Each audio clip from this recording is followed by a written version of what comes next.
Era uma manhã de terça-feira, dia 7 de março de 2023, quando eu cruzei aquela porta pela última vez. Não a porta da minha empresa, a porta da penitenciária. 4 anos, 2 meses e 11 dias depois de entrar algemado, com a cabeça baixa e o coração partido, eu saí de lá com as mesmas roupas que tinha separado na bolsa quando fui preso. Uma camisa azul marinho, uma calça de algodão cinza. Um par de sapatos pretos que já não fechavam direito no pé esquerdo, porque eu tinha engordado na cadeia do jeito que homem envergonhado engorda, comendo nos momentos de angústia e ficando parado nos momentos que deveriam ser de movimento. Eu fui inocente por 4 anos e ninguém sabia disso. Ou melhor, uma pessoa sabia. Uma pessoa que, enquanto eu dormia em um colchão fino, a 30 centímetros do chão, visitava o meu escritório toda semana, sentava na minha cadeira, tomava café com a minha caneca e atendia os meus clientes com o meu nome na porta. Essa pessoa era Marcos Delgado, meu sócio de 17 anos. Quando eu saí daquela prisão, eu não fui embora com raiva. Eu fui embora com um plano. Mas antes de eu te contar o que aconteceu naqueles 30 dias depois que eu saí, os 30 dias mais silenciosos e mais decisivos da minha vida inteira, eu preciso te contar como tudo começou, porque essa história não começa na prisão. Ela começa muito antes disso. Ela começa numa tarde de outubro de 2004, numa mesa pequena de um bar no centro de Curitiba, com 2 homens que se chamavam amigos e que acreditavam que iam construir algo juntos para o resto da vida. Um deles estava mentindo desde o primeiro aperto de mão. Se você chegou até aqui, obrigado. De verdade, você não tem ideia do quanto significa para mim saber que tem alguém do outro lado disposto a ouvir isso até o fim. Antes de eu continuar, me faz um favor. Escreve nos comentários de onde você está me ouvindo agora. Pode ser a cidade, o estado ou só o país. Esse gesto simples me diz que eu não estou falando no vazio, que tem uma pessoa real do outro lado nesse momento. E mais uma coisa, alguns detalhes desta história foram adaptados para preservar identidades e proteger o processo judicial que ainda corre em determinadas instâncias. Mas a dor, a traição e a lição que eu tirei disso, essas são completamente reais. Cada vírgula. Agora me acompanha, porque você precisa conhecer quem era Antônio Ferreira antes de entender o que Marcos Delgado fez com ele. Meu nome é Antônio Ramos Ferreira, tenho 62 anos. Sou engenheiro civil de formação, curitibano de nascimento, e fui sócio fundador da construtora Ferreira Delgado por 17 anos. Cresci no bairro do Arru, numa casa de 2 cômodos que meu pai construiu com as próprias mãos ao longo de 3 anos. Aos sábados, quando eu tinha uns 8 anos de idade, eu ficava do lado de fora, assistindo meu pai misturar cimento. Aprendi a ler a inclinação de uma parede antes de aprender a ler direito num livro. Quando entrei na engenharia civil, na UFPR, em 1981, eu já sabia com clareza o que queria: construir coisas que ficassem de pé depois que eu fosse embora. Obras que resistissem. Obras que não mentissem para quem vivesse dentro delas. Trabalhei por 22 anos em construtoras de outros antes de ter coragem de abrir a minha. 22 anos economizando, aprendendo, entendendo como o setor funcionava por dentro. Quando fundei a Ferreira em Delgado em outubro de 2004, eu tinha R$ 53 mil guardados e um caderno azul com a palavra Projetos escrita na capa, onde eu tinha anotado todos os contratos que eu acreditava que conseguiria fechar no primeiro ano. Acertei 8 dos 10. Não era homem de sorte, era homem de trabalho. Minha esposa, Lúcia, Dona Lúcia, como todo mundo chamava, era professora de português no Colégio Estadual Tiradentes há 30 anos quando se aposentou. Uma mulher pequena, de cabelos brancos que ela nunca quis tingir, de uma paciência com as pessoas que eu sempre admirei sem conseguir imitar. Ela tinha um jeito de ouvir que fazia você se sentir a única pessoa no mundo. Quando ela morreu, em setembro de 2021, de um AVC que veio enquanto ela dormia, eu estava a 230 quilômetros de distância, num colchão de espuma, sem poder estar presente nem para segurar sua mão. Eu não soube da morte dela por 2 dias, mas isso é para mais tarde. Antes disso, você precisa saber o que a Lúcia representava na minha vida cotidiana. E a coisa mais concreta que posso te dar é a aliança dela. Eu tinha a aliança de casamento da Lúcia num bolso do casaco no dia que me prenderam.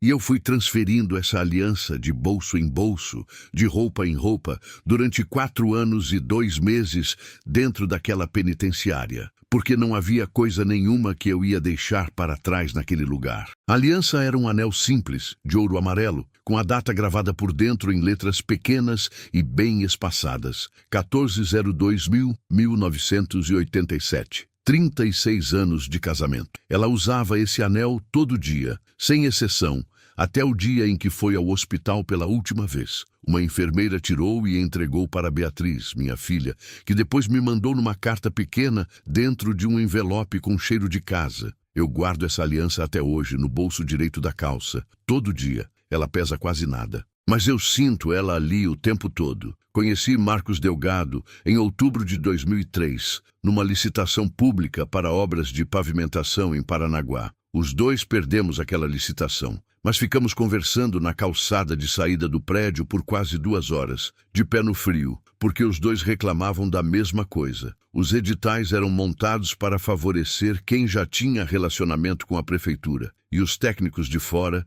não tinham chance real. Marcos era 10 anos mais novo que eu, 42 anos na época, alto, de ombros largos, de fala fácil e sorriso ainda mais fácil. Tinha feito administração de empresas em São Paulo e voltado para Curitiba com ideias de expansão que ele expunha com o entusiasmo de quem acredita em tudo que diz, ou que sabe exatamente como fazer as pessoas acreditarem. A gente foi tomar um café, daí foram mais 2 cafés, daí foi um almoço no mês seguinte. Em outubro de 2004, um ano depois de nos conhecermos, abrimos a Ferreira em Delgado. A divisão era simples. Eu era o técnico, cuidava dos projetos, das obras, dos engenheiros e dos canteiros. Marcos era o comercial, cuidava dos contratos, dos clientes, das relações institucionais. Cada um no seu campo. Parecia perfeito e durante muitos anos foi perfeito. A empresa cresceu. Em 2009, faturamos 2,8 milhões de dólares no ano.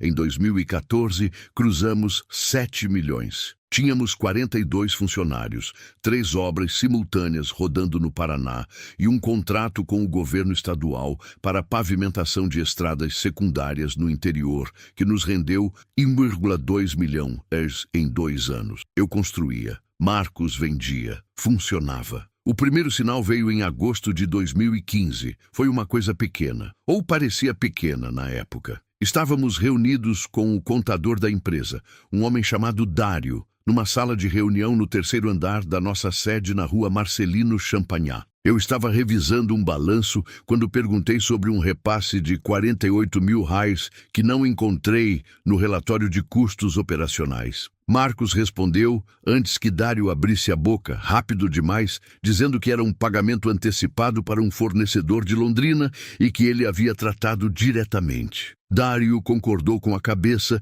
sem levantar os olhos do papel. Eu não bati mais naquela tecla. Eram quase 18 anos de amizade naquele momento. Eu aprendi na engenharia que as estruturas não falham de repente. Elas falham porque alguém ignorou uma fissura pequena lá atrás, que foi crescendo por baixo enquanto a superfície continuava parecendo sólida. Eu vi aquela fissura em agosto de 2015 e passei por cima dela porque não quis acreditar no que estava vendo. Na rotina daquela época, eu chegava ao escritório às 7h30 da manhã, antes de qualquer funcionário. Aquecia a água na chaleira vermelha de plástico que ficava na copa. Aquela chaleira eu tinha desde 2007 e tomava o meu café preto na caneca azul da Lúcia. Uma caneca de cerâmica feita à mão que ela tinha ganhado de uma aluna e me dado de presente no meu aniversário de 53 anos, dizendo que, toda vez que eu tomasse café,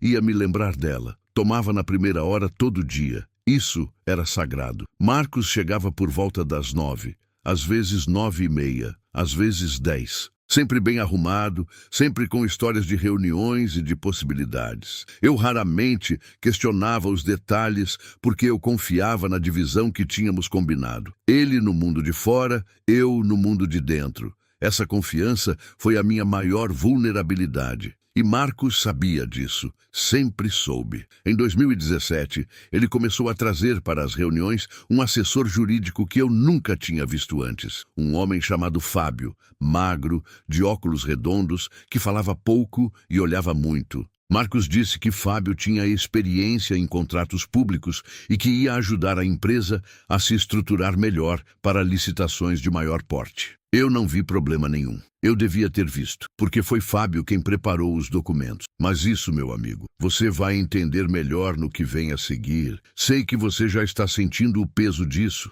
aquela coisa estranha no peito de quem reconhece uma história, de quem já confiou em alguém que não merecia, de quem já ficou sozinho num momento em que precisava que alguém ficasse do seu lado. Se você já passou por uma situação parecida, se você já deu a mão para alguém que usou essa mão para te puxar para baixo, me conta nos comentários. Não precisa ser igual à minha história. Pode ser uma traição na família, no trabalho, num casamento, numa amizade. Me conta como você descobriu. Me conta se você reagiu ou se ficou quieto. Eu vou ler cada um. E se essa história está te tocando, aperta o joinha agora. Esse gesto simples me ajuda a levar essa história para mais pessoas que precisam ouvir, para mais pessoas que estão passando por isso hoje e acham que estão sozinhas. Se você ainda não está inscrito nesse canal, me faz esse favor agora. Aperta o botão de inscrever e ativa o sininho, porque essa história ainda não acabou. O que vem a seguir vai te deixar sem fôlego. Você vai conhecer o que Marcos Delgado realmente fez. Vai entender como um homem que eu chamei de amigo por 17 anos me olhou nos olhos num tribunal e mentiu. E vai entender porque eu não disse uma palavra quando saí da prisão. Eu tinha um plano e eu precisava que ele não soubesse. Continua. No começo de 2018, alguma coisa mudou no jeito que Marcos se comportava comigo. Era sutil, do tipo de coisa que você percebe com o canto do olho e que some quando você olha direto. Um comentário aqui, uma resposta curta ali, uma reunião remarcada sem aviso. Em fevereiro daquele ano, eu fui à sala dele para conversar sobre uma obra em São José dos Pinhais que estava atrasada. Ele estava no telefone, me viu entrar, fez um gesto com a mão, mandando eu esperar, e continuou a ligação por mais 8 minutos, enquanto eu ficava de pé perto da janela, olhando para a rua lá embaixo. Quando ele desligou, disse apenas: "Qual o problema? Não o que foi, Antônio. Não me desculpa a demora. Só, qual o problema?" Eu falei sobre o atraso. Ele disse que ia resolver e foi para a reunião seguinte sem mais uma palavra. Na saída do escritório naquela noite, às 19h40 de uma quarta-feira fria de fevereiro, eu parei no corredor e fiquei olhando para a placa na parede. Ferreira em Delgado Engenharia e Construção. 28 centímetros de aço escovado com as nossas letras. Eu tinha pagado 340 por aquela placa em 2004.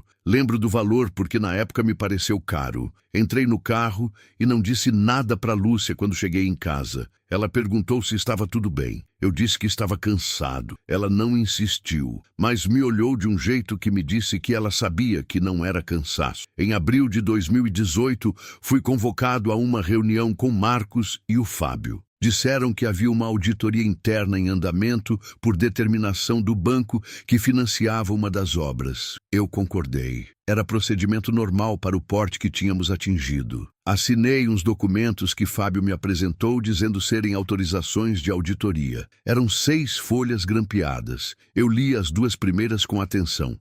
As outras 4 eu passei os olhos. Confiava em Marcos. E assinar papéis que Marcos trazia era parte da rotina que tínhamos construído juntos. Não faz isso nunca. Não importa com quem seja. Não importa há quanto tempo você conhece. Lê cada linha, cada palavra, cada vírgula. Eu não li. E aquele foi o erro que Marcos havia esperado pacientemente que eu cometesse. O ano de 2018 passou em câmera lenta depois disso, como acontece quando a vida está se preparando para te dar uma notícia que ela ainda não entregou. Em agosto, a Polícia Federal bateu na porta do escritório com um mandado de busca e apreensão. Levaram computadores, pastas, HDs externos, contratos impressos, arquivos digitais. Levaram tudo que estava na minha sala e na sala de Marcos. Os dois estávamos presentes. A diferença é que Marcos ficou pálido de um jeito ensaiado. Aquele pálido de quem praticou ficar pálido em frente ao espelho. Eu fiquei pálido de verdade. Fui chamado para depor em setembro. Me mostrei completamente disponível. Não tinha nada a lhe esconder. Empresa limpa, obras entregues, funcionários com carteira assinada, impostos em dia. Eu era o tipo de empresário que o auditor fiscal chegava e eu abria todos os armários sem que ele pedisse, porque nunca tive motivo para não abrir. O que eu não sabia, o que eu só ia descobrir 4 anos depois, no dia em que saí da prisão, era que os documentos que eu assinei em abril de 2018, aquelas 6 folhas que Fábio me apresentou como autorizações de auditoria, eram contratos fantasmas. Contratos de obras que nunca existiram, com empresas de fachada, com notas fiscais falsas, com repasses de verbas públicas no meu nome, com a minha assinatura ao final e o meu CPF registrado como responsável. Marcos havia construído durante meses uma estrutura inteira de desvio de dinheiro público com o meu nome. E quando a Polícia Federal chegou, o que ela encontrou foi um rastro minuciosamente construído que levava até mim. Em outubro de 2018, fui indiciado por desvio de verbas públicas, fraude em licitação e lavagem de dinheiro. Em janeiro de 2019, fui preso. Marcos Delgado prestou depoimento como testemunha de acusação. Disse que eu tomava as decisões financeiras sem consultá-lo. Disse que ele era o técnico da empresa. Inverteu completamente os nossos papéis, como se estivesse virando uma luva. E que eu tinha controle total sobre os contratos e os repasses. Disse isso com aquele sorriso fácil dele, com a voz tranquila de quem não está mentindo, mas que sabe exatamente que cada palavra é uma facada. O promotor acreditou nele. O juiz acreditou nele. E eu fui condenado a 7 anos de reclusão, com pena reduzida a 4 anos e 2 meses em regime fechado, por bom comportamento anterior e por ter colaborado com as investigações desde o início. Colaborei com tudo, entreguei tudo e ainda assim fui preso, porque as provas forjadas eram boas demais, porque a assinatura era minha, porque o CPF era meu e porque Marcos havia passado os últimos 2 anos construindo uma narrativa que me colocava no centro de tudo com uma precisão que eu nunca imaginei que um homem fosse capaz de construir contra outro homem que ele chamava de amigo. Há uma cena que eu não consigo apagar. Uma cena que me acordou às 3 da manhã durante 2 anos seguidos, com o coração batendo tão forte que eu precisava sentar na beira do colchão e colocar a mão no peito para me convencer de que ele ainda estava funcionando. Foi no dia 14 de março de 2019, o dia da minha transferência para a penitenciária. Eu estava algemado, vestindo uma roupa que não era minha, aquela roupa cor de chumbo que eles te dão quando você entra. Um guarda estava ao meu lado. Eu passei pelo corredor de saída da delegacia e numa sala de vidro que ficava logo antes da porta principal, eu vi Marcos. Ele estava sentado numa cadeira de terno escuro, conversando com um advogado. Quando eu passei por aquele corredor, ele levantou os olhos e me viu. E ele sorriu. Não foi um sorriso de alívio, não foi um sorriso de constrangimento, foi um sorriso de quem ganhou. Um sorriso pequeno, controlado, que durou talvez 2 segundos, e que ninguém mais ao redor estava em ângulo de ver. Só eu vi. Eu parei por um segundo. O guarda me puxou pelo braço. Eu continuei andando, mas aquele sorriso ficou comigo por 4 anos. Ficou grudado na parede da minha cela. Ficou dentro das minhas noites. Ficou no silêncio das madrugadas em que eu ficava deitado de olhos abertos, contando as rachaduras no teto de concreto. 2 meses depois que entrei na penitenciária, em maio de 2019, recebi uma carta de Beatriz, minha filha. Ela escrevia toda semana, cartas longas, com notícias da família, com fotos das crianças. Eu devorava cada carta, mas aquela carta de maio tinha uma frase que eu li, dobrei o papel, guardei no bolso e não consegui dormir por 3 noites seguidas. Pai, o Marcos foi ao escritório essa semana. Está lá toda semana. Dizem que está administrando os interesses da empresa durante o processo. A secretária disse que ele senta na sua cadeira. ele sentava na minha cadeira. Enquanto eu dormia no chão, ele sentava na minha cadeira. Enquanto eu comia marmita fria num refeitório coletivo que cheirava a detergente e gordura velha, ele tomava café com a minha caneca azul da Lúcia. Aquela noite na cela, eu tirei a aliança dela do bolso e fiquei olhando por um longo tempo. O metal estava levemente amassado de tanto ficar no bolso, mas o brilho ainda estava lá, discreto e permanente como tudo que ela fazia. Eu passava o polegar pela data gravada por dentro,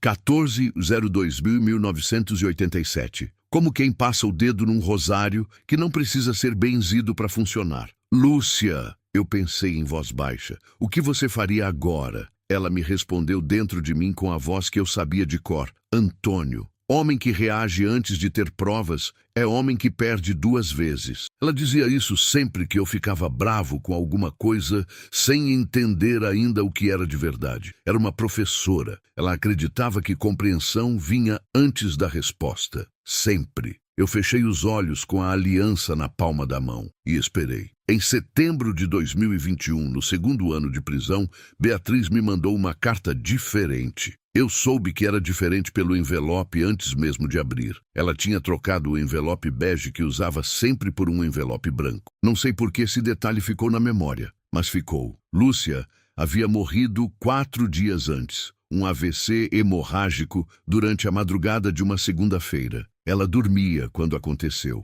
Não acordou. Eu li a carta de pé, encostado na parede fria da cela, porque meu corpo não quis sentar. Não chorei na hora. O choro veio mais tarde, às 2 da madrugada, quando o corredor estava silencioso e os outros presos dormiam. Foi um choro que eu nunca vou conseguir descrever para ninguém, porque não era só de saudade. Era de raiva, era de impotência, era de todos os dias em que eu não estava lá. De todas as manhãs que ela acordou sem mim, de todas as noites que ela dormiu sozinha numa cama que era nossa por 36 anos. E era a certeza absoluta de que se eu não estivesse naquela prisão, eu teria estado com ela. Eu teria segurado a mão dela. Eu teria podido dizer o que precisava ser dito antes que ela fosse. Marcos Delgado tirou isso de mim. Não tirou só o meu nome, não tirou só o dinheiro, a empresa, os funcionários, a liberdade. Tirou os 4 últimos anos que eu teria vivido ao lado da mulher que amei por toda a minha vida adulta. Naquela madrugada, depois de chorar por mais de 1 hora, eu fui até a janela pequena da cela, aquela janela com grade que dava para um pátio interno, e fiquei olhando para o céu durante um tempo que eu não sei dizer quanto foi. Não havia muitas estrelas, mas havia algumas, e eu disse em voz muito baixa para ninguém e para ela ao mesmo tempo, Lúcia, eu vou sair daqui, e quando eu sair, eu vou fazer tudo certinho, do jeito que você dizia, com prova, com calma, com cabeça. Não era uma promessa de vingança, era uma promessa de justiça. Existe uma diferença enorme entre as duas, e ela me ensinou isso. Faltavam 2 anos e 4 meses para eu sair. Eu não desperdicei um dia. Dia 7 de março de 2023. Saí da penitenciária às 8h20 da manhã. Beatriz estava na porta com o carro. Um Gol prata de 2018. Ela estava de casaco bege, cabelo preso, óculos escuros. Quando me viu, tirou os óculos. Ela sempre tirava os óculos quando ia chorar, porque achava que as lentes embaçavam. E ficou me olhando por 1 segundo antes de me abraçar. Ficamos assim por um tempo, sem dizer nada. O abraço da Beatriz cheira igual ao da Lúcia. Ela nunca soube disso. Nunca vou contar. No caminho para a casa dela, onde eu ia ficar por enquanto, olhei pela janela em silêncio durante quase toda a hora de viagem. Beatriz entendeu. Não tentou preencher o silêncio com palavras. Ela é da Lúcia nisso. Sabe quando presença vale mais que conversa. O que eu não disse para ela naquele dia, o que eu não disse para ninguém, era que eu já tinha um plano desenhado na cabeça. Tinha passado os últimos 2 anos pensando nele com a metodologia de quem construiu paredes e lajes durante 40 anos. Fundação, estrutura, acabamento. Cada etapa no lugar certo. Cada material testado antes de ser aplicado. Nada de improviso, nada de emoção descontrolada. Eu ia passar 30 dias em silêncio total. Não ia ligar para nenhum advogado antes de ter algo nas mãos. Não ia falar com nenhum jornalista, não ia aparecer na empresa, não ia dar nenhum sinal de que eu havia saído com os olhos abertos. Ia deixar Marcos acreditar que eu saía destruído, quebrado, sem reação possível. Na segunda semana de março, Beatriz me mostrou algo sem querer que acelerou tudo. Ela estava organizando caixas de documentos que tinham ficado guardadas na casa dela durante os 4 anos. Papéis que ela retirou do nosso apartamento quando foi vendido para pagar os advogados. Caixas com histórias de uma vida que ela preservou, porque sabia que eu ia querer encontrar algum dia. Numa dessas caixas, ela achou um envelope pardo que eu nunca tinha visto. Tinha o nome da empresa impresso no canto superior esquerdo. E dentro havia cópias de contratos que eu não reconhecia. Sentei na mesa da cozinha dela e li aquelas páginas durante 40 minutos sem levantar da cadeira. Eram contratos de prestação de serviços assinados entre a Ferreira em Delgado e uma empresa chamada DS Consultoria em Infraestrutura Limitada. 10 contratos, entre 2016 e 2018, totalizando 847 mil reais, com a minha assinatura em todos eles. O problema é que eu nunca havia assinado aquilo e nunca tinha ouvido falar de DS Consultoria. Peguei o celular que Beatriz tinha comprado para mim na semana anterior e busquei o CNPJ da DS Consultoria. A empresa existia, estava registrada como ativa. O sócio proprietário era um homem chamado Douglas Santos, nome que eu nunca tinha ouvido na vida, mas o endereço da DS Consultoria era uma sala comercial na rua 15 de novembro, número 412, em Curitiba. Aquele endereço eu conhecia. Era o mesmo endereço do escritório do Fábio. Pus o papel na mesa, pus as mãos abertas sobre o papel. Respirei fundo 3 vezes, bem devagar, como fazia na prisão quando precisava que a mente não disparasse antes de entender o que estava vendo. Então, eu entendi tudo. Havia uma pessoa que eu precisava ligar. O Dr. Henrique Costa tinha sido meu advogado durante o processo. Lutou com o que tinha, mas o caso foi difícil desde o início. As provas forjadas eram sólidas demais. A assinatura era minha. O depoimento de Marcos foi convincente o suficiente para o tribunal. Henrique havia me dito, numa visita em novembro de 2022, que se surgissem provas novas após o cumprimento da pena, havia possibilidade concreta de revisão criminal. Eu guardei essa frase. Guardei ela por 4 meses até precisar dela. Liguei para ele na tarde do mesmo dia em que achei os contratos. Ele atendeu no segundo toque. Antônio fez uma pausa. Eu estive esperando essa ligação. Perguntei por quê. Porque eu nunca acreditei que você fez isso. E porque nunca encontramos a peça que faltava. Me conta o que você achou. Contei tudo. A caixa, o envelope, os contratos, a DS Consultoria, o endereço do Fábio. Henrique ficou em silêncio por alguns segundos. Depois disse: "Você pode me mandar foto de cada página desses contratos ainda hoje?" Mandei em 40 minutos. Ele me ligou de volta às 22 horas, de uma voz que eu reconheci como a voz de quem acabou de confirmar algo que estava procurando há tempo. Esses contratos têm a sua assinatura, mas o papel é diferente dos contratos originais que estão no processo. Se fizermos uma análise grafotécnica e compararmos o papel, a tinta e o padrão de assinatura, a chance de provarmos que são falsificações é real. Mas, Antônio, eu preciso que você me ouça agora com atenção. Ele fez uma pausa deliberada. Se formos com isso antes de ter tudo montado, Marcos vai ter tempo de sumir com o que ainda existe para ser encontrado.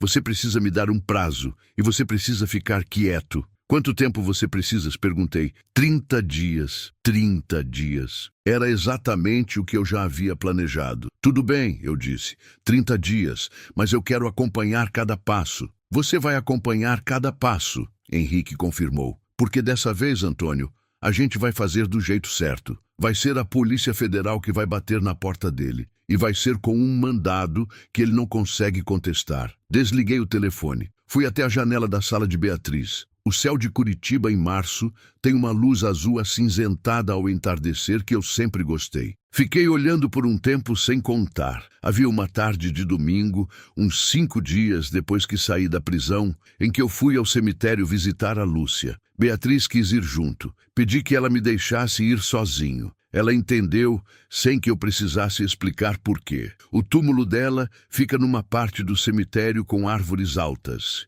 ipês. Naquela tarde de março, os ipês amarelos estavam floridos. Ela teria parado para olhar. Ela parava o carro todo ano quando via ipê florido na rua. Todo ano, sem falhar uma vez. Fiquei parado diante do mármore por um bom tempo sem dizer nada. Tirei a aliança do bolso, fiquei segurando. E fiz o que eu sempre fiz quando precisei pensar de verdade. Fiquei em silêncio. Engenheiro não pensa em voz alta. Engenheiro olha para o problema, mede, calcula o ângulo, entende a tensão que a estrutura aguenta. Só depois de entender tudo é que ele toca. Eu havia passado 4 anos numa cela com raiva suficiente para destruir um homem. Raiva de Marco. Raiva do sistema. Raiva de mim mesmo por ter assinado sem ler. Raiva de não ter estado com a Lúcia quando ela precisou. Mas naquele momento, parado diante do túmulo dela, eu percebi uma coisa com uma clareza que só vem do sofrimento longo. Se eu agisse pela raiva,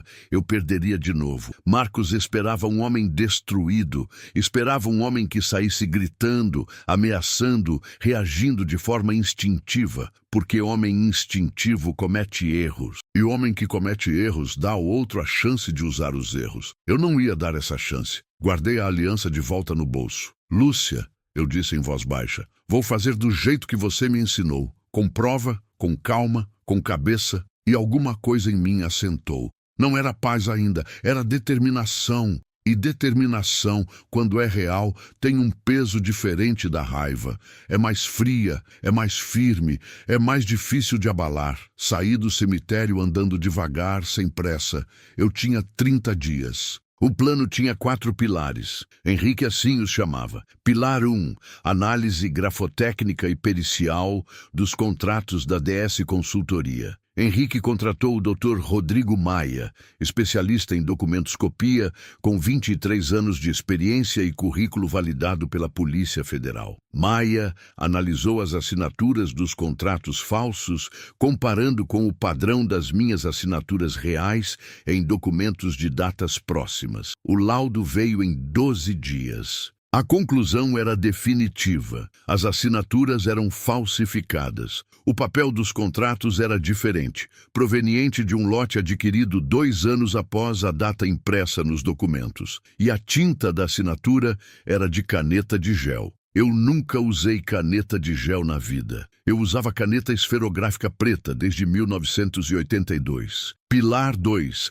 Rastreamento financeiro. Com autorização judicial obtida de forma discreta, Henrique teve acesso aos extratos da DS Consultoria. O dinheiro dos contratos, R$ 847,00 ao longo de 2 anos, havia sido transferido em parcelas para 2 contas distintas. Uma delas pertencia a um parente de Fábio. A outra era uma conta registrada em nome de uma mulher chamada Renata, de quem eu nunca tinha ouvido falar, que morava num apartamento em Balneário Camboriú, avaliado em 890 mil e comprado em outubro de 2019, 8 meses depois que eu entrei na prisão. Pilar 3. O testemunho da Joana. Joana era a secretária da empresa. Tinha trabalhado conosco por 11 anos. Uma mulher de 46 anos, discreta, eficiente, que eu sempre tratei com respeito. Eu tinha certeza de que ela não era uma pessoa má, mas eu também tinha certeza de que ela sabia de coisas que não havia tido coragem de dizer.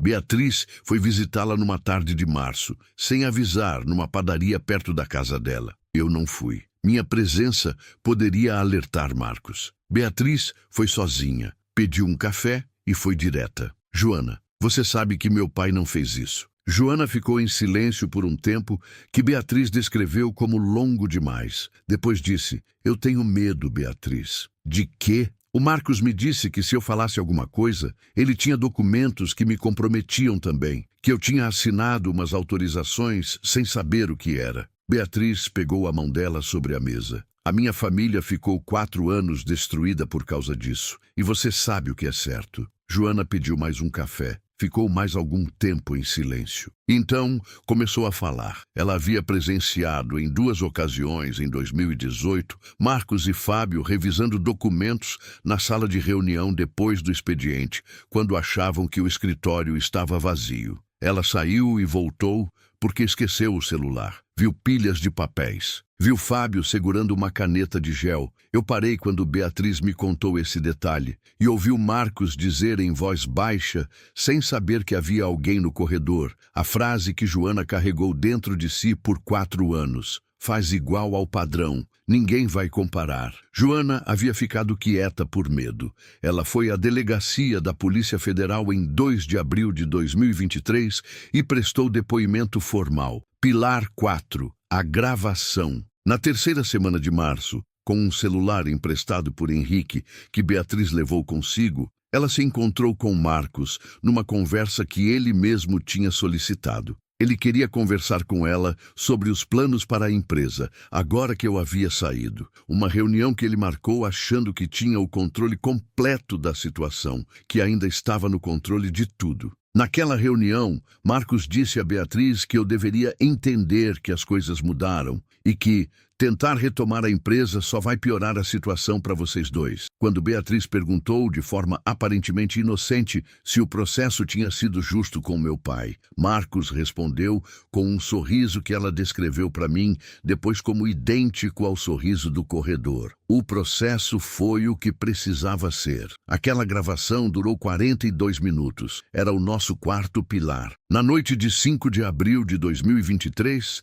Henrique me ligou. Antônio, estamos prontos. Eu estava sentado na varanda da casa de Beatriz. Era uma noite fria, daquelas de Curitiba que entra pela manga do casaco. Eu estava com a aliança da Lúcia no bolso, como sempre. Olhei para o céu por um momento antes de responder. Então vamos. A Polícia Federal bateu na porta do escritório da Ferreira em Delgado, na manhã do dia 8 de abril de 2023, às 8h45. Eu não estava lá. Henrique recomendou que eu ficasse longe naquele dia. Minha presença poderia ser interpretada como interferência no procedimento, mas Beatriz estava, do outro lado da rua, num café, com o telefone na mão e o coração na garganta. Ela me ligou às 8h53. Pai, eles estão lá dentro. São 5 agentes e acabou de chegar mais um carro. Eu estava na varanda da casa dela, de pé, com o café na mão que não conseguia tomar. Disse: "Tá bem, Beatriz, fica onde você está.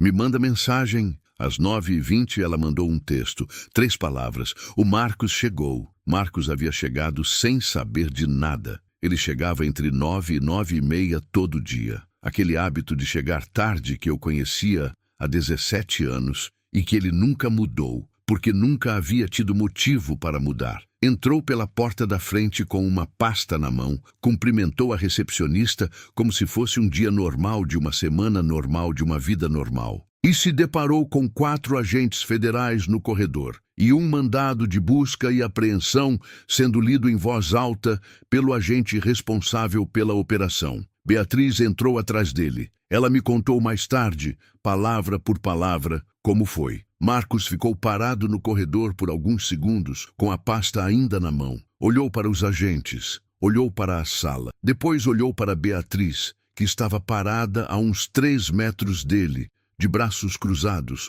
olhando para ele com os olhos da mãe dela. "O que está acontecendo aqui?" ele perguntou, ainda na voz tranquila de quem está no controle. "Ainda." Um dos agentes se virou para ele. "O senhor é Marcos Delgado?" "Sou." "O senhor está sendo conduzido para prestar esclarecimentos. O senhor tem o direito de contatar seu advogado imediatamente." Marcos olhou de novo para Beatriz. Por uns 2 segundos, ela disse apenas: "Meu pai manda lembranças." Na delegacia da Polícia Federal, durante as horas que se seguiram, o laudo pericial do doutor Maia foi apresentado. Os contratos falsos foram confrontados com os contratos reais do processo original. As diferenças de papel, tinta e padrão de assinatura foram documentadas e explicadas, com a precisão de quem passou 23 anos fazendo isso. O rastreamento financeiro foi apresentado, cada transferência da DS Consultoria, o apartamento de Balneário Camboriú,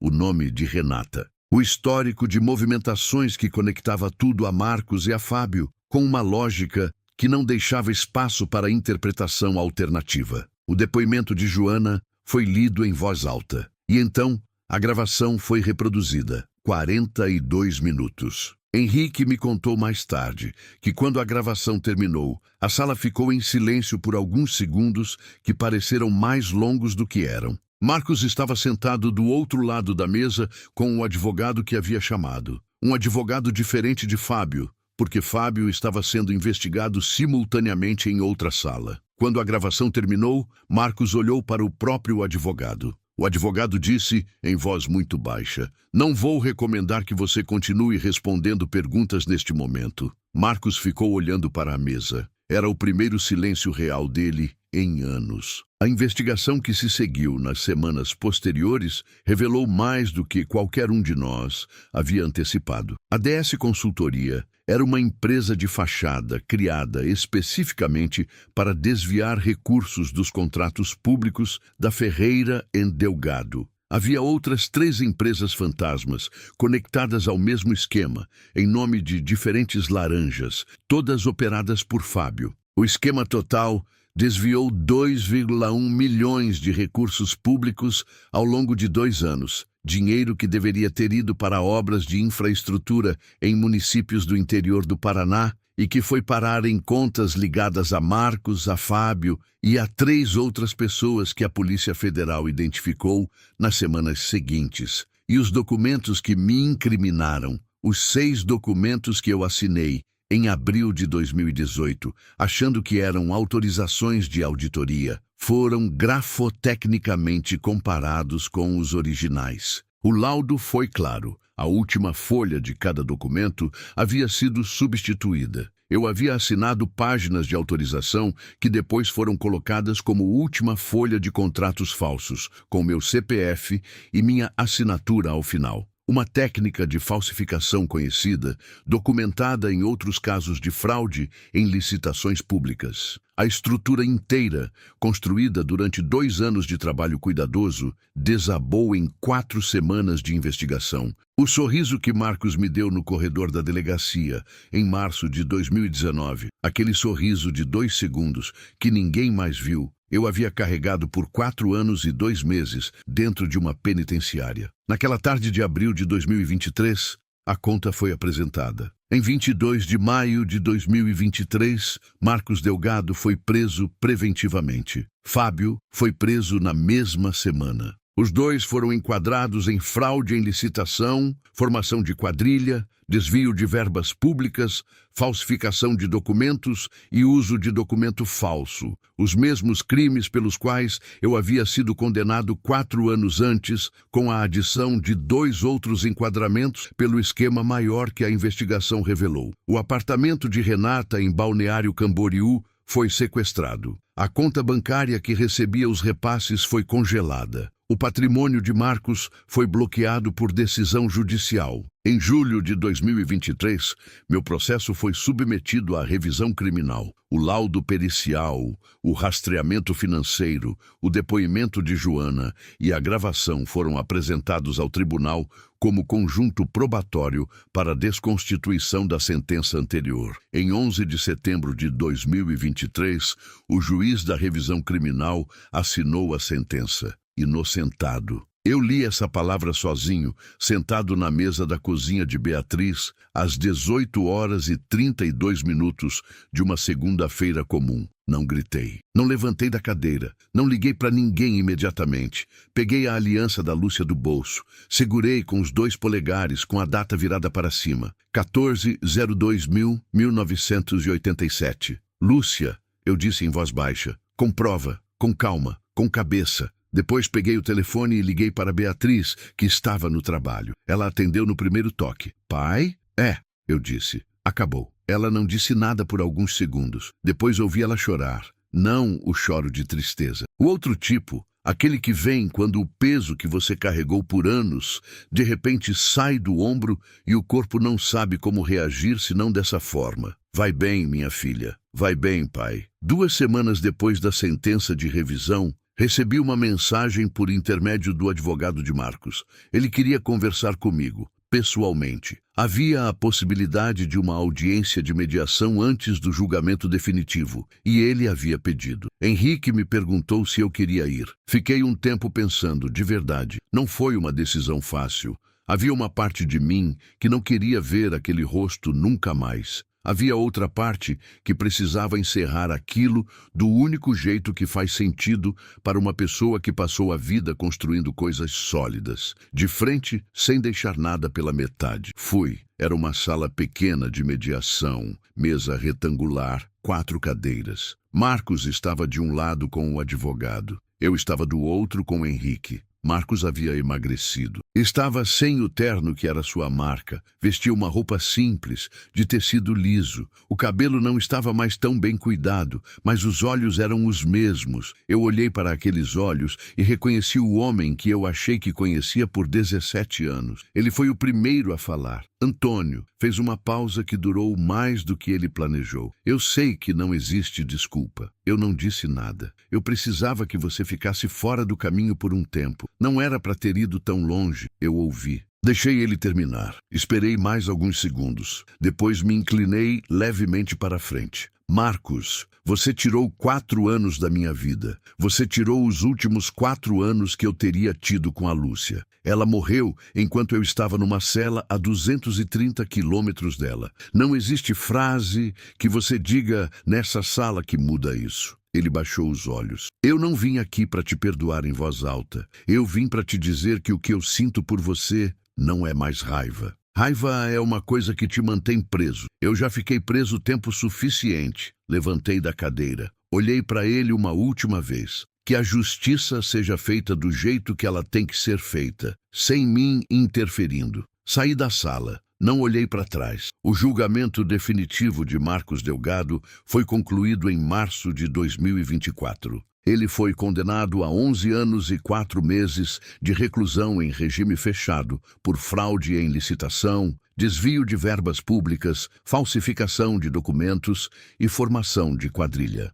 Fábio foi condenado a 9 anos e 2 meses pelos mesmos crimes, com participação de 2º grau. O patrimônio de Marcos foi parcialmente confiscado para ressarcimento ao erário público. 1,4 milhão foram recuperados. O restante havia sido dissipado ao longo dos anos, mas os bloqueios judiciais garantiram que pelo menos uma parte voltasse ao destino que sempre deveria ter tido. As obras de infraestrutura nos municípios do Paraná, que nunca foram concluídas. Meu nome foi formalmente reabilitado. A sentença de revisão foi publicada no Diário Oficial. O registro de antecedentes criminais foi limpo, como se nunca tivesse existido. A Ferreira em Delgado entrou em processo de dissolução. Não havia mais condições operacionais para manter a empresa. E eu não tinha mais vontade de fazê-lo. A empresa que eu construí com 43 anos de trabalho e sonho havia sido o palco de uma traição que eu não consigo separar completamente da estrutura. É como uma fundação que rachou por dentro. Você pode refazer o acabamento, mas você sabe o que está embaixo. E eu sabia. Dário, o contador, ligou para mim em outubro de 2023. Aquele homem que havia concordado com a cabeça sem levantar os olhos do papel na reunião de agosto de 2015. Ele ligou de noite às 8h30 e ficou em silêncio por alguns segundos antes de falar. Antônio, eu vi coisas que eu devia ter te contado. E eu não contei. Não existe o que eu diga que conserta isso, mas eu precisava ligar. Eu ouvi. Dário, eu sei que você teve medo. Eu sei que ele te ameaçou. Viva com isso do jeito que você conseguir, mas não me ligue mais. E desliguei. Hoje eu moro num apartamento pequeno no bairro do Bigorrilho, em Curitiba. 2 quartos, uma varanda, um jardim de vasos que eu mesmo cuido todas as manhãs. Comprei esse apartamento em dezembro de 2023, com parte do ressarcimento que recebi por danos morais reconhecidos na revisão criminal. Não é grande, mas é meu. Cada parede é minha, cada janela é minha. Eu sabia mais do que ninguém o que significa ter uma casa que é de verdade sua, porque eu havia passado 4 anos num lugar que não era. A rotina começa às 6h30 da manhã, quando eu levanto para regar os vasos. Tenho uma samambaia grande que Beatriz me deu quando me mudei, um pé de manjericão que eu mesmo plantei e um vaso de hortênsias azuis que ficam na beira da varanda voltadas para o leste, porque hortênsias precisam do sol da manhã. Eu aprendi isso com Lúcia. Ela tinha hortênsias no apartamento da gente durante anos. Às 7h30 faço o café. Tenho uma caneca nova. Comprei em janeiro de 2024, numa loja de cerâmica artesanal no centro da cidade. É verde, feita à mão, de cerâmica grossa, que esquenta devagar e esfria devagar. Toda vez que eu a seguro de manhã, eu penso na caneca azul da Lúcia, que ficou no escritório enquanto eu estava preso. Não sei o que aconteceu com ela. Provavelmente foi parar num armário ou foi descartada. Não importa mais. O que importa é que eu tenho a minha caneca agora. Em março de 2024, exatamente um ano depois que eu saí da prisão, recebi um convite do Conselho Regional de Engenharia do Paraná para dar uma palestra sobre integridade em contratos públicos e prevenção de fraudes documentais. Aceitei sem hesitar. Falei durante 40 minutos, sala cheia, 230 pessoas. Falei sobre o que eu aprendi dentro da prisão, sobre os documentos que eu deveria ter lido, sobre os sinais que eu deveria ter confrontado, sobre a diferença entre confiar em alguém e abrir mão da sua própria vigilância. Falei sem raiva. Falei como quem aprendeu uma coisa cara e decidiu que o preço não pode ter sido pago em vão. No final, um engenheiro jovem, devia ter uns 26 anos, terno azul, pasta debaixo do braço, veio até mim e disse: "O senhor mudou a forma como eu vou olhar para os contratos pelos próximos 30 anos. Apertei a mão dele. Então valeu a pena eu ter vindo hoje. Era verdade. Beatriz janta comigo às quartas-feiras. Às vezes, ela traz os 2 filhos, meus netos, Gabriel e Isa, de 11 e 8 anos. Gabriel está aprendendo a jogar xadrez e me desafia toda semana com uma seriedade que me diverte. Ainda não me venceu nenhuma vez, mas está ficando perigoso. Isa se senta ao meu lado, enquanto eu e o irmão jogamos e fica olhando sem entender direito as regras. Mas não vai embora, porque acha que está perdendo alguma coisa importante se sair. Numa tarde de outubro de 2024, Isa pegou a aliança da Lúcia que estava na mesa enquanto eu tirava o casaco. "O que é isso, vovô?" "É o anel de casamento da sua bisavó", eu disse. Ela ficou olhando com aquele jeito de criança que ainda não aprendeu a fingir indiferença. Ela usava todo dia da vida dela. E agora? Agora eu uso por ela. Isa devolveu o anel com cuidado, como quem devolve algo que sabe que tem peso, mesmo sem saber exatamente qual. Aquela criança de 8 anos entendeu mais sobre aquele anel do que muitos adultos entenderiam. Eu a vi ir sentar de volta perto do tabuleiro de xadrez e senti uma coisa que eu não conseguia sentir há muito tempo. Senti que estava em paz. Se você chegou até aqui, você merece mais do que uma história. Você merece o que eu aprendi com ela. A primeira coisa é a mais difícil de admitir,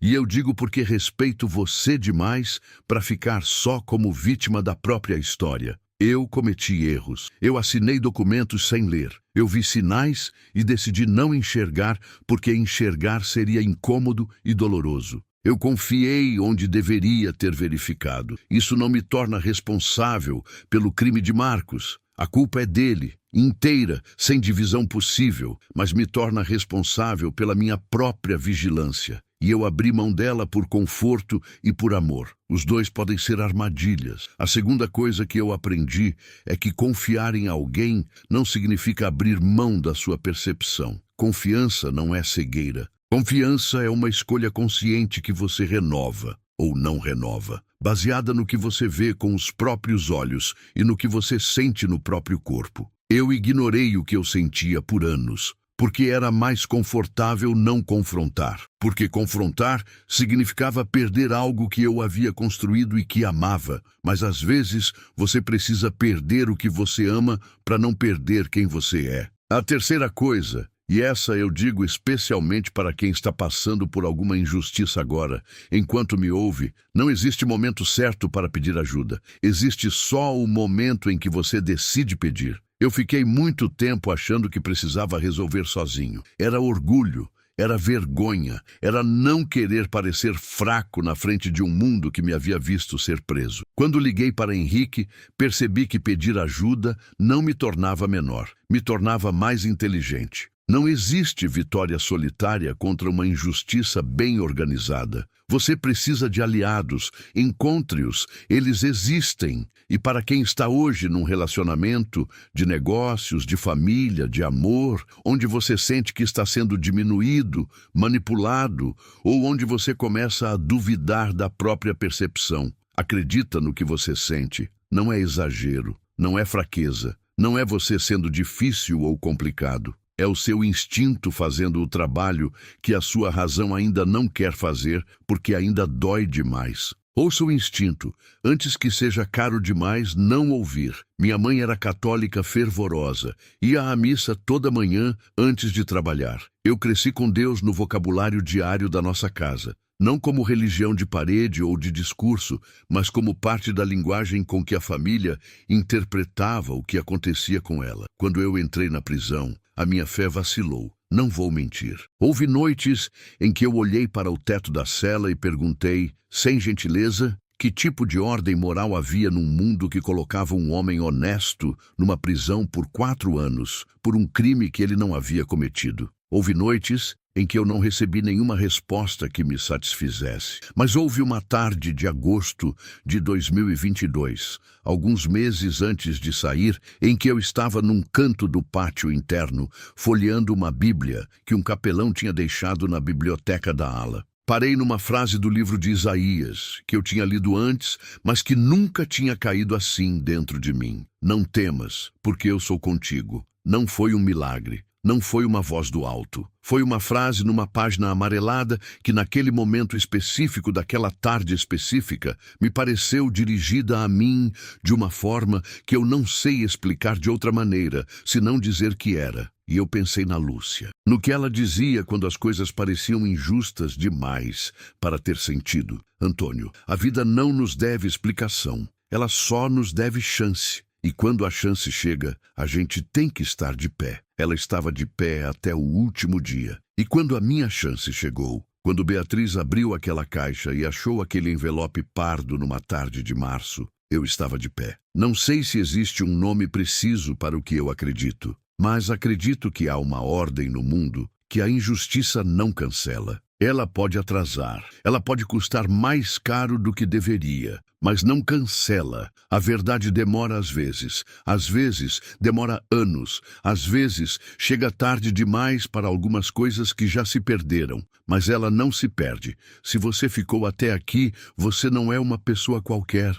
Você é alguém que se senta, que ouve, que sente a história dos outros como se fosse a sua própria, que aguenta o peso de uma narrativa difícil porque reconhece que narrativas difíceis têm algo real no centro delas. Isso é raro. E eu quero que você saiba que eu sei disso e que sou grato por isso. Você ficou comigo por toda essa história, pela prisão, pela morte da Lúcia, pelos 30 dias de silêncio, pelo confronto, pela sentença. Você carregou isso junto comigo, e isso significa mais do que qualquer número que eu poderia ver numa tela. Então, agora eu quero te pedir uma coisa real, de verdade. Me conta nos comentários. Você já enfrentou uma injustiça que parecia grande demais para ser resolvida? Pode ter sido no trabalho, na família, num negócio, num relacionamento de anos. Pode ter sido uma traição, uma calúnia, uma situação onde a mentira pareceu mais forte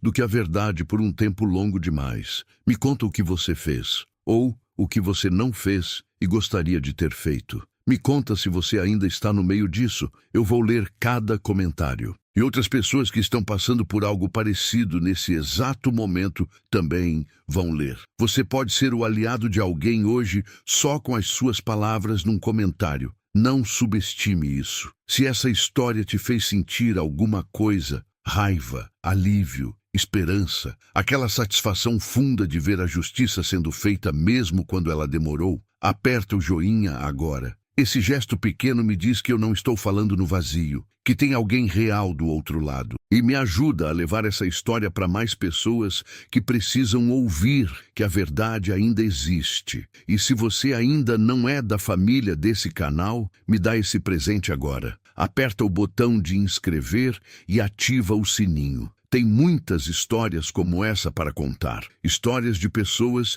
que foram derrubadas e que se levantaram. Histórias que a televisão não mostra, que o jornal não cobre, mas que são mais reais do que qualquer coisa que você vai encontrar em qualquer outra tela. Compartilha esse vídeo com alguém que precisa ouvir isso hoje. Você pode não saber agora quem é essa pessoa, mas ela existe. Talvez seja alguém que está no meio de uma injustiça e ainda não sabe se vai resistir. Talvez seja alguém que desistiu de acreditar que a verdade ainda vence alguma coisa. Esse vídeo pode chegar para ela no momento certo e você vai ter feito isso acontecer. Eu me chamo Antônio. Fui preso por um crime que não cometi. Perdi 4 anos. Perdi os últimos anos com a mulher que eu amei por 36 anos. Perdi uma empresa que construí com 43 anos de trabalho e de fé. Mas não perdi quem eu era. E isso é o que ninguém pode te tirar. Nunca. Obrigado por ter ficado até o fim. De verdade. Alguns detalhes desta história foram adaptados para fins narrativos e de proteção de identidades envolvidas em processos ainda em andamento. Qualquer semelhança com pessoas ou situações reais, além das mencionadas, é coincidência. Mas a dor, a traição, o silêncio escolhido e a vitória, esses são completamente reais. Até a próxima história.